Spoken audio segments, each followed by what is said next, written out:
Hoff. His real name is Stephen Hoffman, but he goes by Captain Hoff. He is a guru in the startup sales space. He's the founder of Founder Space, which is an innovation hub in 22 different countries, helping different startups and founders on that. He's also written 3 books, The 5 Forces That Change Everything, Make Elephants Fly, The Process of Radical Innovation, and the last one that I just put onto my reading list is Surviving a Startup, Practical Strategy for Starting a Business, Overcoming Obstacles, and Coming Out on Top. So really excited to have him here. Let's get to it. Welcome to the Startup Sales Podcast, where we dive into the world of sales. Join us as we interview founders and industry experts, uncovering their success and failures in the market. Get valuable insights and learn from their experiences to boost your own sales strategies. And now, a word from this episode's sponsor. Are you tired of struggling to reach your sales targets? We believe in you get what you pay for. That's why you pay only for the leads you get. Introducing Startup Sales, the leading growth hacking agency that guarantees meetings with your prospects. With our proven strategies, we'll bring you between 15 to 30 qualified prospects every month. And here's the best part, it's risk-free. You only pay us upon success. Don't let your competitors get ahead. Let Startup Sales supercharge your sales pipeline today. Visit us at startupsales.io. Startup Sales, your ultimate growth hacking partner. Captain Hoff, thanks for joining us today. It's great to be here, Adam. I am looking forward to it. Excellent. Let's start off with, the basic, a little bit of background about you and something fun and interesting that people wouldn't know. So a lot of people don't know. Well, a lot of people ask, why do they call me Captain Hoff? Why is that my nickname? And I will tell you, I am not the captain of an oil tanker. Thank goodness. I'm not the captain of a spaceship, although I would love to be, but I am captain of the team, Founder Space Team. And we are a global startup incubator and accelerator. We work with thousands of entrepreneurs all over the world. We have offices actually all over the world. And I have done 3 venture-funded startups myself in Silicon Valley. So that's how I began as an entrepreneur. I know what entrepreneurs are going through. And after I did my 3rd venture-funded startup, I thought I have to help other startups get off the ground. They're struggling. They need to raise capital. They need to close deals. They need to, figure out whether the business really scale, can become a huge business, or if it's going to be a small business. And these are important things. That's what I do. Really interesting. I like that you've actually come from the background of doing it yourself a few times before going and helping others do it. So you actually know what it's like to have the skin in the game. I do. Good. I do. I have struggled, especially at the early stages where you're trying to get traction. Because right now you come to Silicon Valley, there's a zillion entrepreneurs trying to raise capital in Silicon Valley.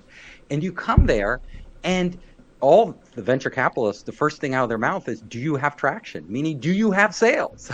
Meaning, and they specifically ask me, have you worked with Adam Springer? Good. And hopefully more and more people will be saying yes. Yes. Yes, Adam got me all these sales, and now I can raise my money. Done. Now it's done. Now easy sailing from here, if it was only that easy. What is the big mistake you personally have made with your go-to-market strategy? This mistake is spending far too long working on the marketing strategy, working on the product, working on, a zillion other things like name cards, websites, you name it, working, branding materials, working on all these things instead of working on sales. Because you go to venture capital, they don't care if you have a name. They don't care even if you have a website. They don't care about else. What they care about is, who is your customer and why do they love you? And are you able to grow this into a huge business? That's all they care about. I love it because you're right. I could take money. You're the investor. You're going to be giving them money to go and hire somebody to build out that website and to build out the name card. They need to know that you got traction and that you have a product that actually solves a problem. Absolutely, because they don't know. honestly, they don't have time. They're getting pitched, every day by startups, and they can't delve deep enough. They literally don't have the bandwidth to go deep enough on your business to figure out if it's the next big thing. Yeah, sure. If you walk in the door and you're right in their sweet spot and they've already done all the homework, which some VCs have, and you pitch them exactly what they're waiting for, yes, at that point they'll take a risk on you because they've already in their mind decision. You're not making the decision for them. This is what entrepreneurs, you seldom sway a VC into making a decision.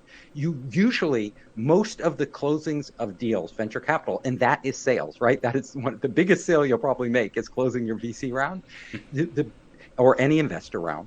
If the thing is, if you hit them on an assumption that they've already made, they already say, okay, this is going to be a big market. I'm waiting for the next startup that has the right team, the right product, the right everything to walk in the door, and you pitch it to them, even with no sales, you can get funded. But that seldom happens. So most of the time, they don't really understand your business that well, and the only thing they have to go by are the numbers. So where do I start? So selling. So let me tell you, if you are sales, there's different types of sales. There's big strategic sales, and then there's small strategic sales, and then there's a lot of small sales that you can make, and then there's like consumer, like if you go out to consumer. We're going to focus on B2B, and I tell people we're in the B2B space. You can close. There's two ways to go, right? Venture capital, and I'm talking about an area I know. They love businesses that focus on, have lots and lots of small sales. So because those are scalable businesses, you throw marketing dollars at them and they can go ballistic, right? Whether it's B2B or B2C, like lots and lots of small sales are very easy to predict. A lot of customers, though, they're going after enterprise customers. And so let's talk about that. If you are going after enterprise customers, those are big strategic sales. And those sales are really tough to close, especially in the early stages where they don't know you. They don't know you. You don't have a large team. You don't have a brand. There's no reputation. Probably or almost always using some other product or products or services to solve their problem. Whatever problem they're having, they're getting it solved through something else. You need to convince them to switch. And getting anybody to switch, as everybody knows, is really hard. People are embedded. They don't want to change. Nobody wants to change because they've already invested the time, the energy, everything else to do the things the way they're currently doing them, and adopting a new software package, adopting a new service to replace an existing one. Really tough sales. So the question is, how do you do it? You're painting a very gloom picture there, and unmotivating. So what's the secret to overcoming this obstacle? So I will tell you personally what I found. So if you're going to break through in a business, you're not going to break through by being the same as everybody else. You simply will not do it.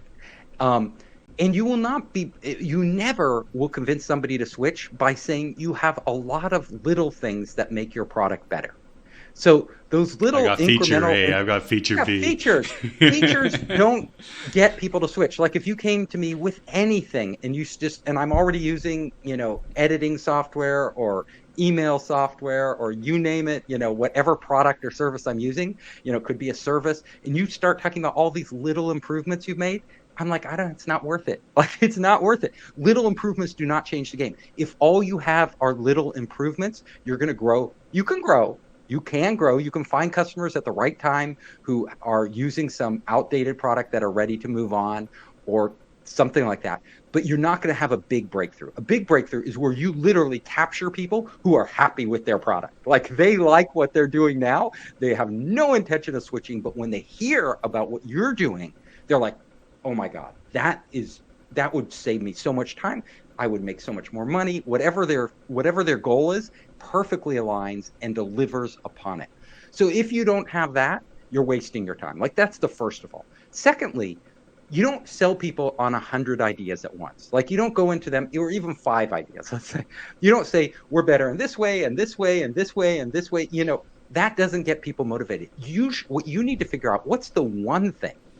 And it's usually one thing. You'd be surprised. It's usually, what's the one thing we can do for you that's so valuable for your business that you will switch to our product, and you laser focus on the one thing. Yeah, you do a lot of other things better than the competitor. Anybody can say that, right? But if they don't really matter to your customer, it's not going to move the dial. So there has to be one thing that you come in that's their biggest headache there, and you're solving that. And they're like, okay, you do this one thing and everything else is at least as good as what I'm already doing. I'm on board. So as a salesperson, I always say, go in there selling one thing, one key thing. And that can't, like I say, be an incremental improvement. Like, it's not going to move the dial. It has to add a new layer of value. So creating value for your customer, a value that they simply aren't getting, and a value, something that is valuable enough that it eclipses the inertia and pain of actually making that switch. And until you figure that out, like, you don't have to be the best salesperson in the world to sell, but you do have to convey to people what is it that you are giving them in the best way possible. So I say, don't worry about all the tricks you read in the sales books, and all the little ways of manipulating people and stuff like that. Those don't, they work a little, but they aren't really going to make your business fly. Your business will fly when you are able to very concisely focus in and identify that thing that is of value to your customer, and then you make it the central part of your pitch. And your pitch doesn't have to be polished, because if this thing is really matters to your customer, they'll get it. Like, they'll get it right away. Like, you don't have to have the best PowerPoints, the best this. You don't have to, the flashiest videos. You don't need that. Of course, as you grow, you'll get all that stuff. But in the early stages, you can't even afford to make it, because a lot of times you don't even know. So sales, in the early stages of startup, sales and developing your product go hand in hand. There's no reason to develop a product you can't sell. Like, a lot of people think it's a great idea. Figure out that one thing early on, even before you build the product. And then you create this feedback loop where you are going out and selling the product as you're building it and getting feedback from your customers, getting it into their hands in a very crude form. Because you will find, if you're solving their number one pain point, then they'll take your product in a half-baked way. Because they will be like, I have a rule, the kiss of death for any salesperson is, oh, that would be nice. That would be nice. That's really nice. If they say your product is nice, it means it's a nice to have product. And nobody wants a nice to have product. They want a product, like, you can test your product even before you build it, especially if it's B2B, simply by going to customers very early on, getting those leads early on. Maybe Adam can set these up for you, getting these leads before you even build it, and then going to customers and saying, here's what we're building. You do a PowerPoint mock-up of it. You don't have to build the whole thing. And you say, are you interested? And they go, oh yeah, that's nice. Come back when it's ready. You're done. Your business is over. You might as well not build it, right? If they say, come back when it's ready, that's nice to have. What you need to hear from your customer when you know you've solved that pain point, when you know you're adding what I call extreme value, what you need to hear is, oh my God, you can do this? You can do, well, we're working on it. When can I get it? Can I get it now? Yeah, we'll get you a contract so you can I have to have this. They don't even ask the price. They're ready to sign. They're ready to sign. And if you get that reaction, they're willing to say, okay, you can be one of the first 10 customers to get it, but you need to sign now and you need to give us an advance to reserve that slot. Otherwise, we're going with other people. Boom, you have a real business. It's worth building that product. And I love, take the money right then and there. It's only valuable if they're ready to pay, and they do pay. Not say, yes, I will pay. That's how you get confirmation, right? You get confirmation because people put their money where their mouth is. I want the money. And then you can literally without, I've seen startups do this without building any product, just getting those initial signed agreements, you can go to venture capital and raise your angel round, or from angel investors, or even a seed round from an early stage venture firm. They'll write the check for those seed rounds to get you to build out that product, because here you have 10 customers who are chomping at the bit to get it. Yep. I think one of the reactions I've seen that's also really positive, if they're not jumping out of their seat, is sitting back and just dumbfounded. They're just sitting back and like, wow, like this changes, like you could see the wheels in their heads going, this changes everything. Yeah, this they is don't going have to be groundbreaking for me. Exactly. What the ultimate test is their action. Are they willing to pre-order from you? Are they willing to sign some sort of agreement? Because nobody wants to do any paperwork, even if it's for no money, a letter of intent. Nobody wants to do that if they're not really interested.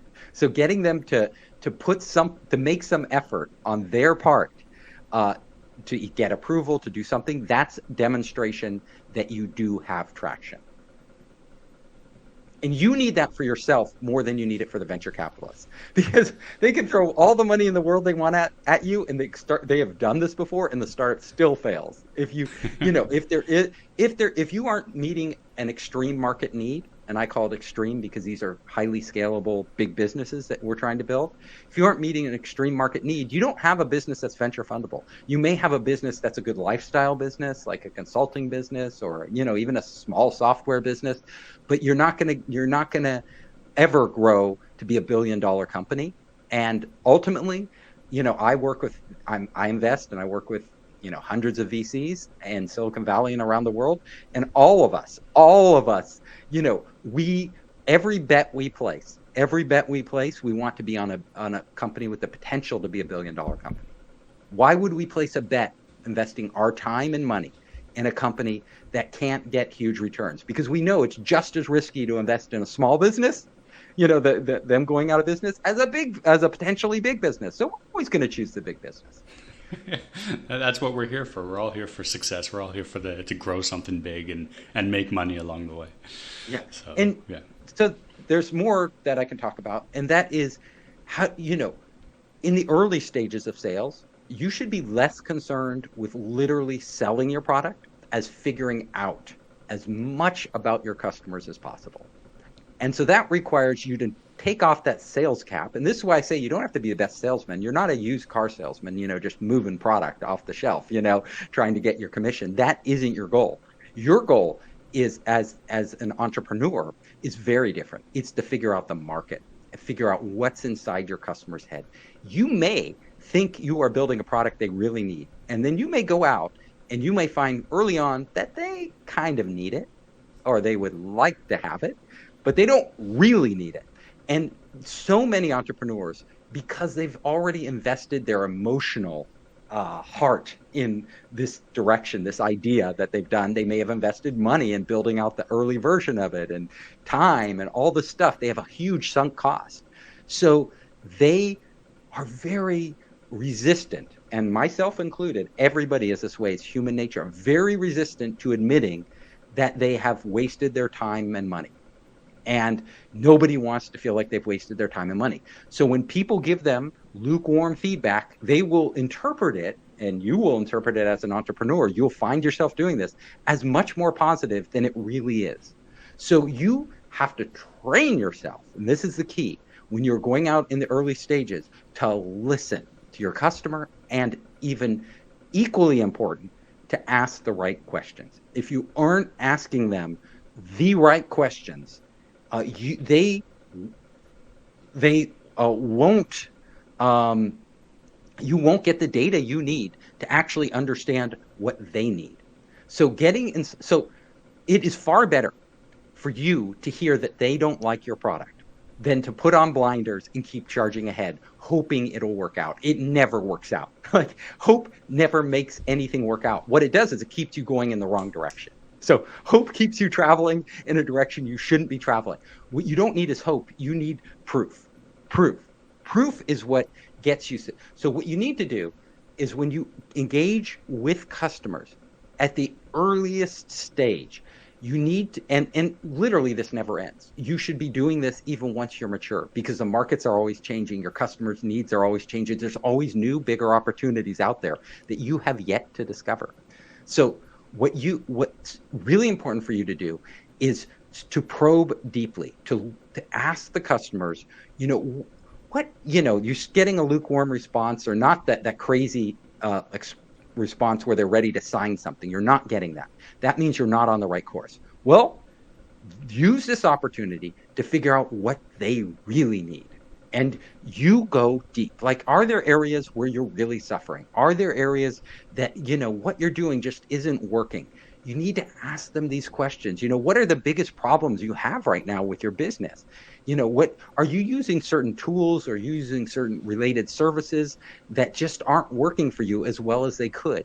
And a lot of times the customers will tell you the pain they have. They will be very articulate on that. They will never tell you what to build, right? Because they're not designers. They're not, entrepreneurs. They won't tell you what to build directly. They will tell you what to build indirectly by telling you the pain they're having, things that are taking up a lot of time. Like, where do you spend most of your time in the day? What would you like not to do, like, during a day? Like, if you laid out your whole day, are there certain things you'd rather not do? You start to get information from each of these interviews. So these are less sales interviews. It's not about pushing your product. It's about figuring out a puzzle, the system that these people live in and how you can improve and change that system. So you should have, when you go to a customer, it's never a one-way thing where you're trying to convince them of something. You should not be trying to convince them of anything.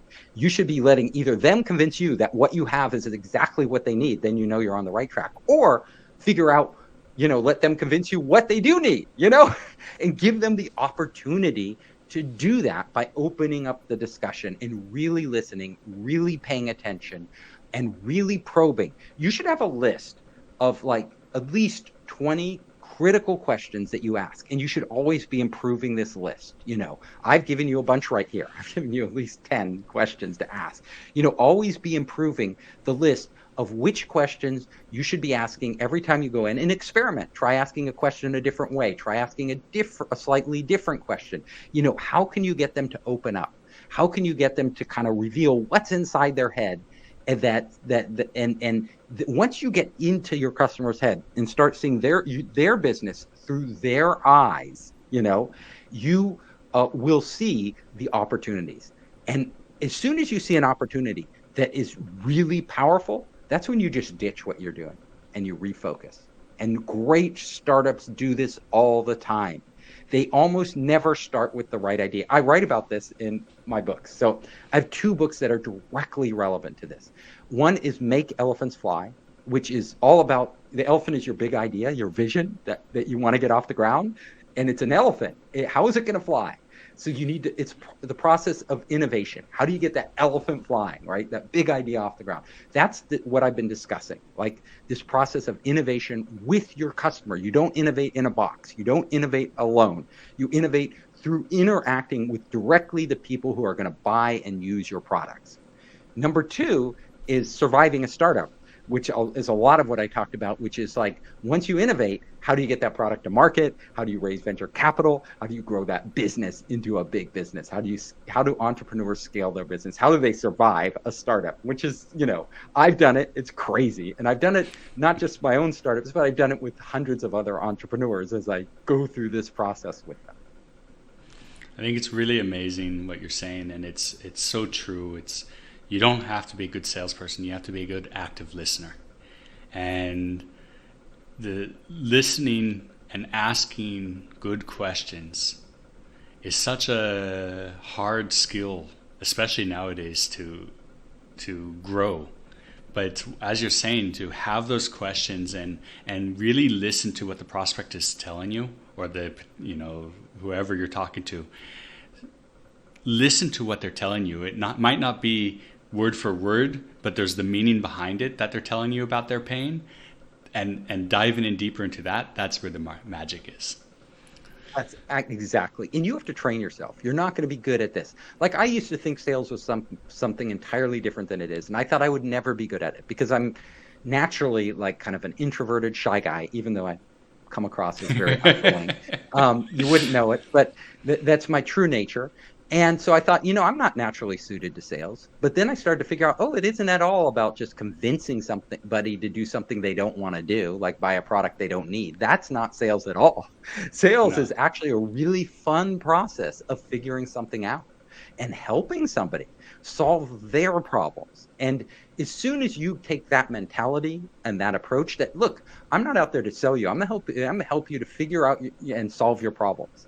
And every day you're out there doing that, the customers will love you, and that's when the product starts to fly off the shelves. You don't have to do anything. You just have to really get in front of them, listen to them, figure out what they need. And if it's a fit, you help them. If it's not, you help them, direct them to the right people who can actually say, there is a product out there that can solve that problem. It's not ours, it's this other company's, and then you do a deal with the other company. You say, hey, I'm referring your customers to you. Can you do the same back to me? So you find the problems your customer has, and you make deals with the companies that provide the very best solutions that aren't direct competitors to you, and you refer them and they refer you, and then you get a whole new way to grow your business that didn't exist before. You make it sound so easy, but as you said, it's never easy. It is brutal. Easy in concept, but Yeah. the hardest part is putting it into action and following through with this and not deviating from the plan. Yeah, it is. And, it's brutal getting those first leads, which is where you guys come in, startupsales.io. Getting those first leads is just hard. It's not something, I work with entrepreneurs who struggle because they don't have relationships in the industry a lot of times that they're going into. A lot of times the best ideas come from the outside of the industry. They don't come from inside.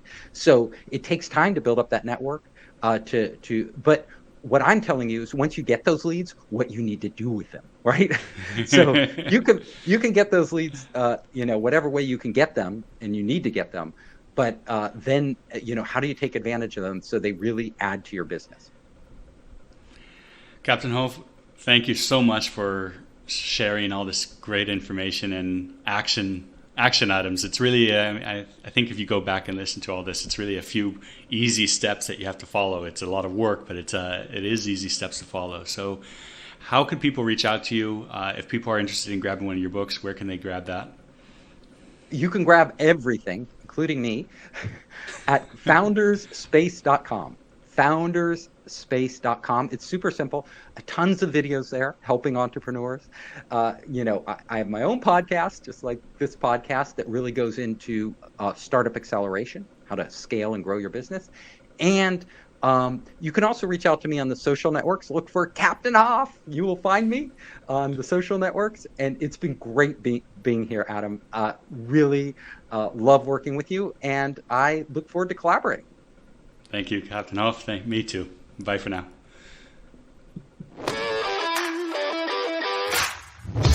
Thanks for listening to Startup Sales with Adam Springer. Subscribe to the podcast so you never miss an episode.